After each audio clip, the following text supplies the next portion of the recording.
من یه داستانی همیشه نقل میکنم هر سال، واقعا شنیدنیه. یک آدم بزرگ نقل میکنه به یه شیخی تو همین اطراف خودمون، میگه که تو روز رمضان من روزه نبودم، سنش تقریبا 24-5 سال.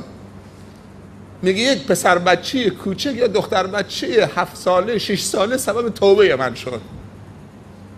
خدا وقتی نظر لطفی به کسی میکنه، میگه از تو کوچه رد میشدم دیدم که شاخه این لوز، عرب به گرم زنگی، خودمون میگیم گرم زنگی، این لوز، این گرم زنگی از رو دیوار تو کوچه پهن شده، سرخ وقتش هم رسیده، به نضج کامل رسیده. میگدیدم چند دونم افتاده بود، چند دونم گرفتم، حالا با اجازه بدون اجازه جیبش هم پر میکنه، دستش هم پر، همجور میخورده، خوبم میچسبه دیگه. خیلی ها میگن مال حرام خوشمزه تره، خیلی ها معذرت میخوام میگن که پول حلال جمع نمیشه، با پول حلال که نمیشه زن گرفت، ماشین خرید، خونه درست کرد. باید حتما دروغ بگیم، آرما رو عوض بکنیم، مارکا رو عوض بکنیم تا مشتری خوب بخره، تا بتونیم.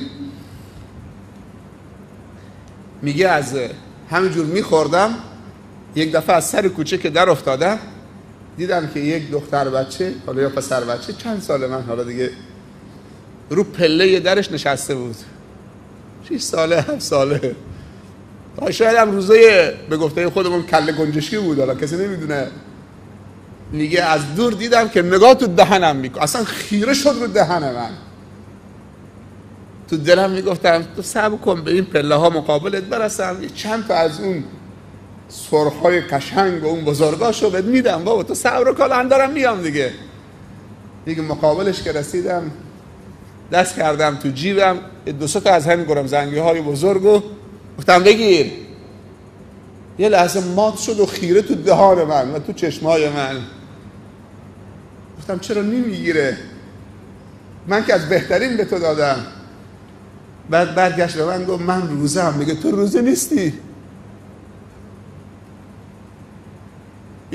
خجالت کشیدم بین خودم و خدا و این دختر. من روزم، تو روزه نیستی؟ حالا نمیتونم غورتش بدم، نمیتونم بریزم، نمیتونم دستم بکشم، دستم پره. بگیر، من روزم. میگه همین جمله سبب هدایت و توبه من شد. من روزم، تو روزه نیستی؟